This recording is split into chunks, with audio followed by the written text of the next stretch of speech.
Hello, everyone, and welcome to another episode of Rumors of Heresy. My name is Zareth, and I've won 10 matches in a row with Firestorm Salamanders. Out of my last 11, I've only played 11 games in 10th edition. I used to play 5th and 6th edition very competitively. What that looks like now is very different from what it looked like back then, but I did win a lot of awards. I won a best painted, even I won some best sportsmanship. Mostly I won best general or best overall. I got top 4 at Las Vegas Open, and that was all 10 years ago. That was a long time ago. Ancient history, right? I mean, let's just face it, this makes me a has-been. I made it to the invitationals at War Machine Weekend one day, and I had to cancel going to that because my best friend was getting married, and I had to be his best man. And so, anyways, lots of stuff that make me a has-been, and I'm back after 10 years. My kids are older, and they're getting into it with me. It's super fun. But today, let's talk about why my Salamanders are winning. Because Firestorm largely disparaged. I know going to the Salamander Discord, people say that Firestorm sucks, and I'm like, gosh, that's like ours. That's our faction. Like, why does it suck? Because I'm winning, and I think that most of my wins are not flukes, in fact, which is the thing I want to show you guys. So, a few really brutal disclaimers, of course. First, I haven't faced the Necron Hypercrypt. I did face one Necron player. He's a really good player. He actually got top 4 at the last Super Major he went to a couple months ago, so really good player. Not optimized list necessarily. I haven't faced the Tyrannid stuff. Haven't faced Eldari or Drukhar. Man, it's so weird. They used to just be Eldar and Dark Eldar. I'm such a has-been. But, Admech, Custodes, I've never faced any of this stuff. The T-Suns, Blood Angels, there's a ton of armies I haven't faced. Lots of good armies I've faced, but not all of them. So, it's been really fun. It's been awesome. Again, I've only played 11 games, and a lot of the people I'm facing were either kind of new, because people are like, oh yeah, we'll pair off the new people, and we're like just flailing at each other and don't know what the hell we're doing, or they're people who want to take it easy and help me have a good experience against them, so that I want to keep playing. And huge shout out to those people. That's awesome. Who knows how many of those people were truly trying to win really as hard as they could. I think that a lot of them were trying to win, though, and I don't think my wins were necessarily flukes. So lots of brutal disclaimers. Also, I haven't gone to a tournament yet. That will change in about a week and a half. I'm scheduled for a Rogue Trader tournament one weekend, then the next weekend another one, then 2 weekends after that, we're going to our first GT. So very soon we'll actually have some tournament results. We'll do tournament reports, analysis on how it's going, iterate our list, keep things going smoothly. But some fairly brutal things, folks. So what is the list? First off, you can find the full, robust, everything listed out with, which guys have plasma pistols, etc., in the video description. So go look at that if you want it. This is just kind of an abbreviated list that you can see here, and it's really pretty unassuming. It's like 32 jump marines, 10 objective sitters, and 2 tanks, a few other things, like eradicators, blade guard, Infernus, things most people think are pretty bad. Adrax is in there, which is, he's a salamander guy. I'd like to be loyal to the salamanders if I can, but I've been winning, so why? Why am I winning? It's I've thought about this a lot, because I want to win. I'm a competitive player. That's the intent. No shade on anyone who wants to play casually, but the focus of what I'm trying to do is going to be, hopefully entertaining on some levels, but then lots of analysis and battle reports. Like, let's try to figure out how we can play the best possible game. And so I'll show you guys what I've been doing a lot on this channel. So just a couple things to be considering as we march into it. So what are the hidden strengths of this list? Not much. Frankly, I'm not fancy. There's no gimmicks. It's not like, oh, gotcha, beyond like, hey, I can overwatch you with 35 on average hits with strength 6 flamers, with Infernus or whatever. Like, we can do some cool stuff, but it's nothing crazy. There's not, we're not getting free 6-inch moves all over the place with Cabal points or whatever nonsense.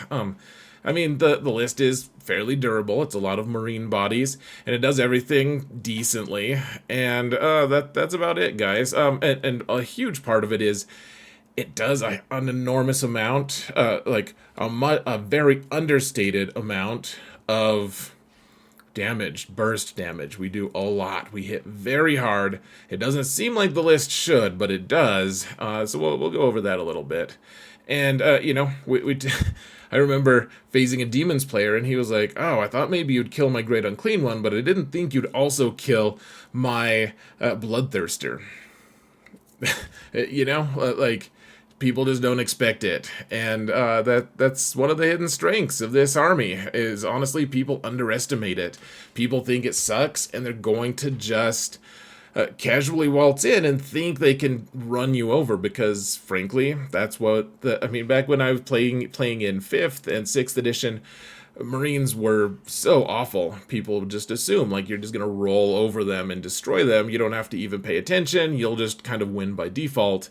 I think the little of that is happening right now, folks, especially when you say you're playing Salamanders, Firestorm. People are like, "Oh, okay, like it's gonna be a laugher." And I think people underestimate it to their own detriment. So let's start jumping into a couple of these units in like the higher level strategy, and then we'll get into the minutia and what each unit does and everything. So let's just jump in here, folks.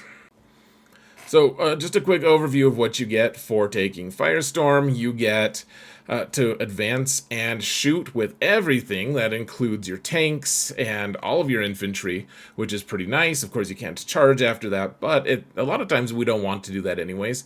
And then within that 12-inch range, all of our shooting weapons are going to be +1 strength, which is honestly really nice, because a lot of what I've tailored this list to contain is stuff that takes advantage of 12-inch threat range anyways. And one of the nice things about 10th edition that didn't really exist in 6th is you progressively score as the game progresses, which you guys all know that, but I didn't know that. I love that.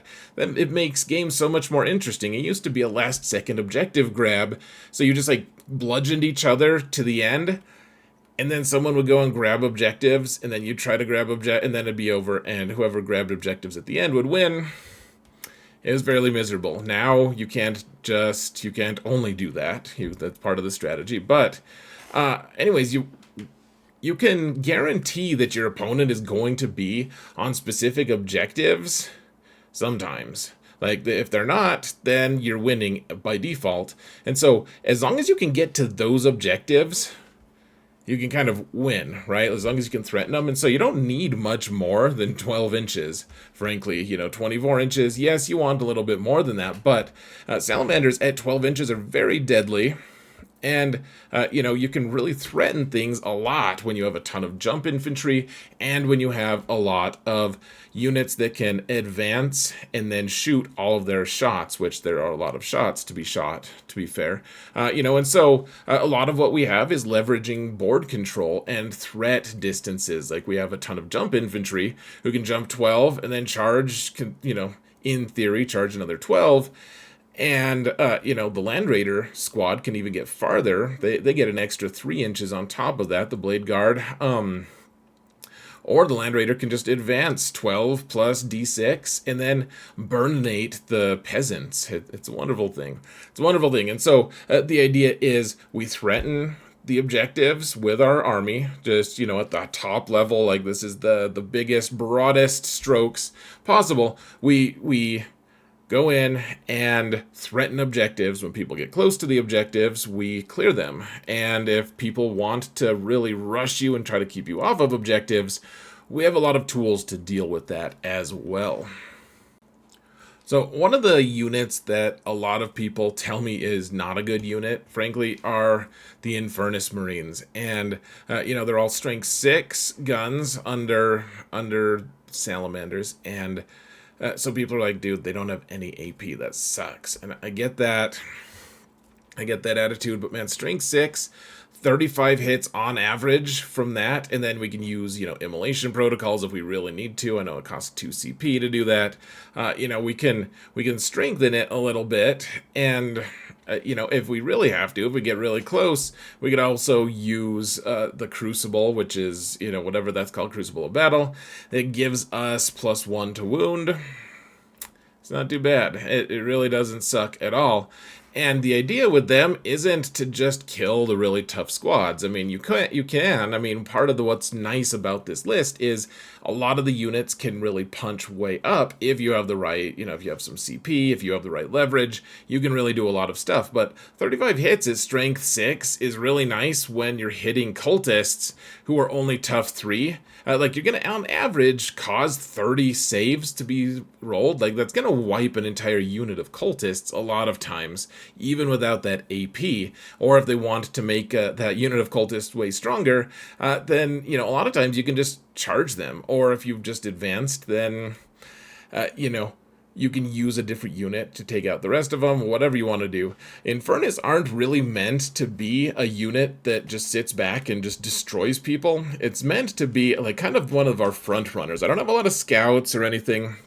We have some back zone sitters with the infiltrators and the intercessors, and that's fine. That they do their job, make sure people don't deep strike and everything, protect the back line.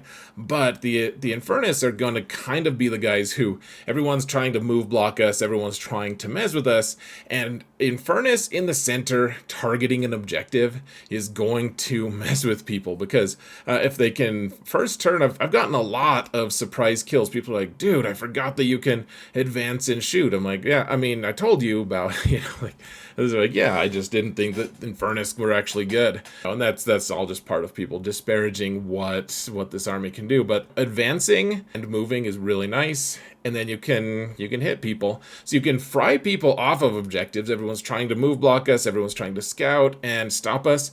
And then so we walk up and fry them, touch an objective, and then let them mess with their own heads on how to deal with that. Because if they want to put infantry on the objective that those Infernus are holding, then we're going to overwatch and do a lot of damage depending on what infantry. Or if they want to put a tank there, sometimes the tank is actually susceptible to it, or sometimes they don't want to give up a tank. They don't have one to spare.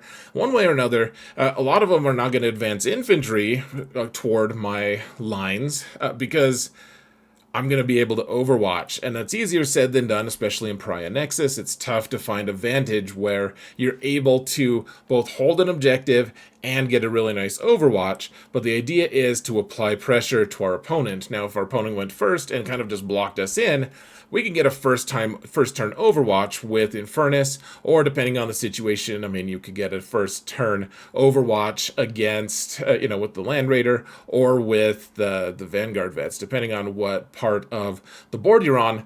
So if they want to come and move block us, we just stop that in its tracks anyways, and then we move up and mess with their movement. Sure, that Infernus squad is probably going to just die a horrible death, but it's 160 points, and you're forcing your opponent into some really awkward movement that they typically would not have wanted to make in the first place. People get really awkward around it because they're like, Infernus aren't really worth committing a really strong squad.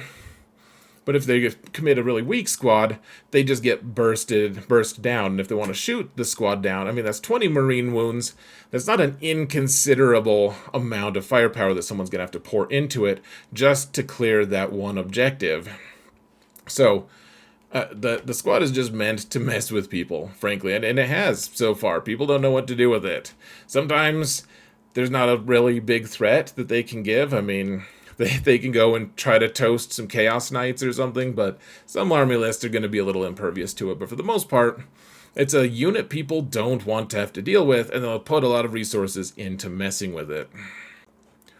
Okay, so we have the skirmishing unit, if you want to call it that, with the Infernus. Like, they're not expected to live. If they can live, wonderful. That's awesome. Hopefully they get to torch some scouts or something. A lot of that does happen quite a bit to people who are unwary. And obviously all these different units have different uses depending on who you're facing. But then we need to support those guys, though. So one of the really big important things about playing a game like this is making sure that you have all of your pieces covered. It's like chess. It's like if you're gonna expose one of your knights, make sure that a bishop is there to kill the bastard who killed the knight if they do take him out. And so, you want to make sure that you have a way to punch back. And that's really where the jump infantry come in, especially in Pariah Nexus right now. You can hide them in buildings quite a bit. People can't shoot them except with indirect fire, and even that is not going to kill that many of them, hopefully. You just jump in and wait, and then someone comes and messes with the Infernus, and then you jump in with the hand flamers, and I know they're only strength 3, strength 4 because you're salamanders, but you do the immolation protocols to give all of your flamers dev wounds on a 6, and it only costs 1 CP because you have a captain there, so you can do that, and that's any target you can take off on average somewhere around 6 or 7 wounds that they don't get to save against usually, or if they do, they have a feel no pain or something. Or you can threaten a vehicle, or you can take out a different unit. If they're novitiates, for instance, they'll just get cooked by the number of saves that you have to force on them, and then you can charge in and do a high degree of damage with strength 6, AP 1 damage with lethal hits. I mean, it's not wonderful, but everyone gets 4 attacks each, and if you need a little boost, you can give them Crucible of Battle, which only costs 1 CP. Give them +1 to wound. A lot of times what happens is that unit goes somewhere and roasts something, and then gets charged by your opponent's strongest melee unit, and it gets destroyed because, frankly, they're Vanguard vets. They're about 15% of our army list, and they just get destroyed. It's a very sad moment, and we have other things to back them up. Similarly, we have the jump pack intercessors. They cost a lot less. They have 4 plasma pistols with them, so if you want to overcharge and gamble, remember that chaplain, at least as I'm reading the rule, the chaplain can overheat, and one of the lower level guys takes the hit. A lot of times you just want to shoot the base level, the AP2 shot that only does 1 wound, but sometimes you want to gamble a little bit. That's fine, and then they get to do the mortal wounds on the charge. The chaplain does mortal wounds, and then you do a bunch of AP1 hits, hitting on 3s, wounding on whatever it is +1 because of the chaplain giving them the cool ability to do that. And a lot of times these 2 units just get totally smashed. There's about half the time I don't even get to charge with either of them. So my opponent has some kind of clever way to maneuver their guys in to just get the kill on them. And it feels bad. I mean, those 2 squads are not cheap. They have 2 characters in them. It feels like a disaster sometimes when someone comes in, wipes both of those squads out, maybe the Infernus too, and it's like, oh my gosh, like they got rid of all of our stuff. But the thing is that there's layers to this list that, yes, those guys got destroyed, but we also have our kind of skirmishing jump pack intercessors who are typically going to be used to, they could be used to screen, they could be used to do actions for secondaries, which is something I've really been focusing on a lot. There's a lot of different things, but they can be used to counter and mess with people as you will. One of them can be used in reserves to mess with people and make sure that they secure their back zone and, don't use all their resources to move forward, because if they're fearless, they can do that and you're not threatening their back zone, you want to mess with people. So having those guys kind of just skirmish around and be used as necessary is nice. And then we have a ton more mid-game stuff as well. I mean, those 2 squads usually don't get wiped out all in one turn. I think a Sisters player did that mostly to me. They didn't all die, though. Most of them died, not everyone. And then we have our next wave of awesomeness. If I'm being honest, a lot of people get the better of me at this point. Like this is the exchange, like people like, okay, like we're gonna claim, like we'll make a small bid for the objective, and then it escalates and it escalates again. And by this time, my opponent is all over me, and it's a whole mess. My guys have been outmaneuvered because I lack experience with the current mechanics, and it feels bad. However, one thing I've done a great job of, frankly, is taking care of my tanks. There's a lot of really great terrain in this edition, and you can just, like it used to be, you couldn't protect your tanks. Everyone who was a shooter army could just kill all your good tanks. Turn one, if, they just railgun you, or, use their huge, stupid las cannons, or whatever they have. Battle cannons, everything. I hated it. Well, you can just hide them now. And if you can protect your Land Raider, a lot of people will just throw their Land Raider up front. They'll be like, kill it. And then people will be like, okay, you left it in the open. Like, I will just kill it then. And then they do. And then you're like, man, that was like 300 points. Like, that was a lot of... That was 15% of my army that just disappeared. Plus, whatever's inside of them now doesn't have a ride. And so, this whole time, we've just been kind of chipping away at them from behind. Like, just messing with people. People are outmaneuvering us and all that, but we're also holding our own in the sense that we're not getting pushed back out of the middle, which the middle it's vital. You have to stay there. You have to keep around in that area so that you can threaten people scoring and mess with your opponent's plans. Having the executioner go hang out on a flank and just slowly take little shots, find the right firing lane, and then just go and shoot something in their mid zone, something that they kind of were counting on still having, but you found the right line of sight, and then put the moment on that thing, and then use a CP reroll for the wound if you need to, because you take 2 shots with that heavy laser destroyer, and then you roll 2 dice at, a lot of times, at 2d6. It's usually 2d6 plus 8 damage. That'll kill most tanks if you can get the damage through.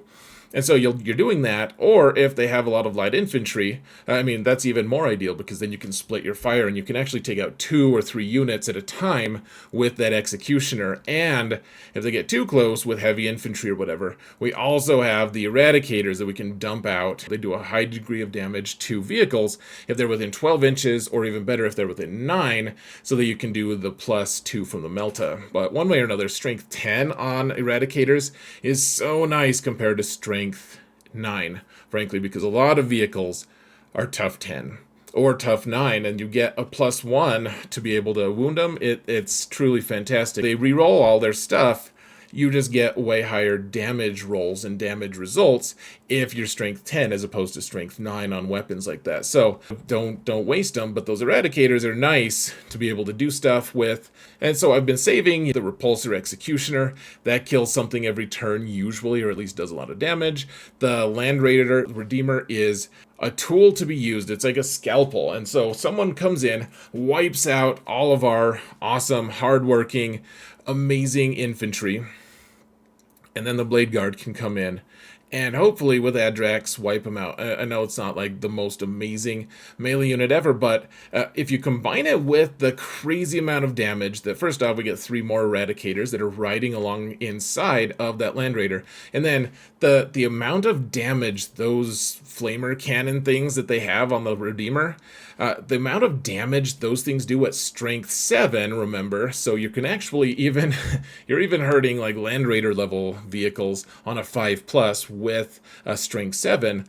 You can kill tanks, you can kill heavy infantry, you can just shred. I must have killed 800 points of Necrons in like 3 turns one game, just because those heavy destroyers just weren't prepared for that level of damage. Just complete ruination. Killing crisis suits, but you have to keep that Land Raider alive. Like, hide it behind things. Make sure that you're opportunistic about the things that you're targeting, but don't get too aggressive with it. And then, once you've committed, in general, that Land Raider's there to support the red, like the jump troops, who are in the midfield, and who have just probably been mostly wiped out. Adrax and Blade Guard can go in and mess with people. And if, depending on how your opponent has been doing, if they've wiped out all of your Infernus Marines, that Land Raider, once it's in the mid zone and is able to just keep going and going, hopefully you've eliminated most of those heavy tank options or tank killing options, and the Land Raider can just go ham. I haven't lost the Land Raider. I've lost it a few games, but not lately, because you gotta be patient with it. And same with the Executioner. Find some good shots and make sure that they do some work. It all breeds a certain degree of like, okay, mostly I win. Keeping your tanks alive is going to be really important. Using your eradicators on specific targets. I mean, it's just such a brutal thing for a lot of opponents. Like you drive up in your Land Raider, the eradicators blow up a tank. The Land Raider shoots at a different tank with its multi-meltas and its Hunter Killer Missile, and maybe it's Assault Cannon, who knows, and then we can use the flamer things, whatever they're called, to roast a heavy infantry squad or do something, cause 2 wounds each every time. 2d6 plus 6 is a lot of shots, even if you roll fairly low. And then the Blade Guard charge in and kill another unit. Like, you could kill like 4 or 5 things in one turn with the Land Raider if you've planned it well. Similarly, the Executioner can roll up, disembark its eradicators, kill another tank. It can kill another tank. It can target a bunch of infantry with its burst shots and take those out. But you're gonna have to orchestrate it well, and that's where the experience and the just knowing how to play the game is going to come in. So, and maybe this is going to be a different list once Pariah Nexus goes away, but this is all equated to a pretty high degree of success so far, folks. A lot of times this list will be so tough for people to chew through that by the time they finally kill everything, the game is over and I've outscored them, even if they have the material advantage. Usually I've killed all their vehicles and I've neutralized the majority of threats. Maybe if we played to turn 10 million, they would eventually win, but we're only playing to turn 5, and usually it's to the point that I have so many more points than my opponents that they realize they can't come back, even if they do end up chewing through all this stuff. So just kind of focusing like a tiered approach, like, okay, Infernus Marines, go do your thing, man. Maybe some of the jump intercessors can go in there and do their thing. And then the Land Raider and the Executioner to support and finally finish off whatever they're facing, all in the mid zone, all with strength +1 on all the weapons, because it's all very close quarters, and with the heavy laser destroyers from the Executioner just acing a tank every turn, or at least coming close to it. So anyways, that's the crux of it, folks. Is it going to beat every single player? Obviously not. I don't pretend to have all of the mechanics and all of the spacing stuff correct. But what I do know is being able to force your opponent into some kind of action or risk just losing because they don't have enough points on their objectives is a very attractive trait about this army. A lot of people are like, dude, but you don't get, like, Gladius is cool because you can retreat and then attack again.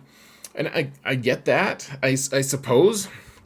The thing people need to realize is a lot of times things just delete what we have anyways. And if you need to fall back, it's fine. Like, fall back, and then you're not going to be doing much good anyways. It's like Wedge. Like, you're not doing any more good back there. Like, get out of here. Like, you're not helping. Like, it's okay. Like, fall back. Maybe you come back and help a little bit. Maybe you just hold an objective. Yay, you held an objective. Good for you. Make room for the Blade Guard and Adrax to come and punch them, and the Land Raider to soften them up if necessary.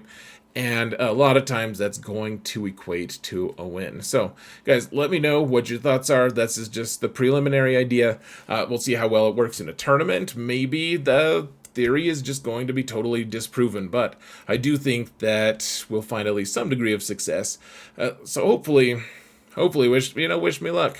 Like, week and a half, we'll actually have some results. So let's call it here, guys. Thank you all so much for watching, and remember that if you didn't hear it from me, it's probably heresy.